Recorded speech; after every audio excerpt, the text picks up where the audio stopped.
is there a shortage in sugar supply, or is this like what the palace and some of the Senate and even some of sugar stakeholders are saying, that this is all artificial? Well, based on official data, we look and examine SRA, USDA, OECD, etc., there's a real shortage.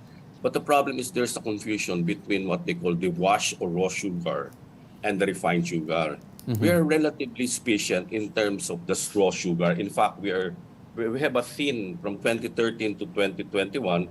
We have a thin surplus of about 1,400 metric tons per year for yung brown sugar or raw sugar. But definitely we have a shortage in terms of refined sugar because the annual shortage is about 384,000 metric tons.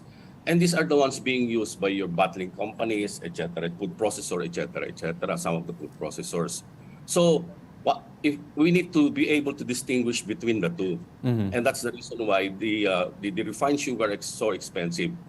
They can offer it at 70% and sustain it at 70% for raw sugar because we are relatively sufficient on raw sugar, and I think by next month, it's the harvest season. But the refined sugar is a different issue. Sir, how major or how rampant is this so-called hoarding or smuggling of sugar? What percentage is being smuggled or hoarded? Or are these images that we are seeing in the news, the stockpiles in different warehouses, one-off situations and don't necessarily, categorize or characterize the entire sugar industry? It's quite difficult to really determine whether it's hoarding or not. Because if you're a big company, for example, you're going to stock sugar for about 2 months in order to maintain the continuity of your production. Importing sugar is not just like ordering from one of those shopping malls, the e-commerce like Lazada. It takes about 3 months or 2 to 3 months before the sugar arrives. So you have to properly schedule it. So if you say, okay, you have found in the warehouse about thousands of sugar, well, that's part of our supply chain kind of planning production. How can you say it's hoarding?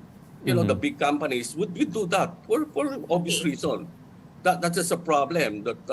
And secondly, if you're saying that there's so much smuggling and hoarding in economics, it's already an indication that there's a shortage because traders will not engage in those kinds of activities if there's sufficient supply. Those are already symptomatic of a shortage if you do smuggling, hoarding, etc.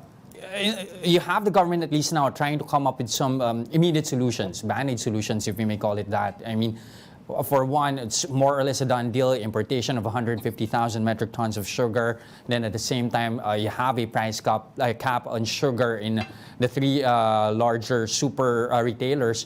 Are these steps enough? Well, the last one you're saying is that it's not sustainable. Even the press secretary was already admitting that. The second one is that even with the 150, it is not enough because in our calculation, it will alleviate somehow the supply shortage. For raw sugar, 150, there will still be a remaining deficit of about 68,000 metric tons by the end of 2022. And for refined sugar, in our calculation, there will be a remaining deficit of, despite the 150,000 metric tons, 169,000 metric tons. Because we were importing about 319,000 metric tons of refined sugar. So if you have 150, you still have remaining balance of about more than 150. It will partly palliate it, but the prices will remain high. I don't believe what Mr. Rosendo says that by prices next month. I'm willing to bet prices will go down. Generally, not only in the 3 stores, because those are just boutique experiences or boutique, it does not benefit the entire millions and millions of consumers. How many people can go to those 3 supermarkets?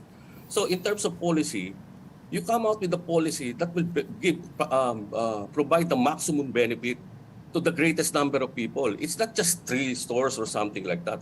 It has to be the general public or consumers that will benefit. That's the kind of policy that we should be pursuing, not this show type of activities.